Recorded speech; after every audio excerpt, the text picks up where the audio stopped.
Грција забрзано се подготвува за предстојниот референдум закажан за внедела, на кој граѓаните треба да се изјаснат дали ќе ги прифатат понудите од меѓународните кредитори, со што земјата ќе се спаси од банкрот или пак ќе бидат против. Гласачките кутии веќе се распоредени на местата на кои ќе се гласа, а подготвени се и гласачките ливчиња. Министерот за финансии Јанис Варуфакис и денеска ги повика граѓаните да ја изразат нивната сопствена волја за овој, како што рече, историски референдум на кој ќе се одлучува за судбината на земјата.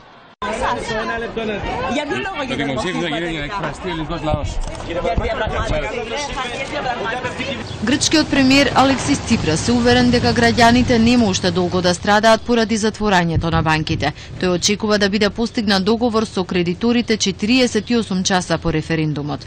И додека подготовките се во полнек, Државниот совет на Грција во улога на Врховен административен суд денеска треба да одлучи во врска со законитоста на референдумот.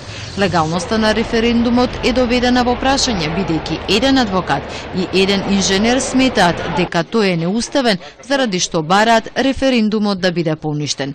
Последната анкета за резултатите од референдумот покажува дека поголемиот број граѓани ќе гласаат за прифаќање на понудата на меѓународните кредитори. Според аналитичарите тоа е така, бидејќи кај народот постои стравување. Ако на референдумот мнозинството каже не, тогаш банките ќе останат затворени и според предупредувањата на ММФ, Грција ќе се соочи со финансиска пропаст.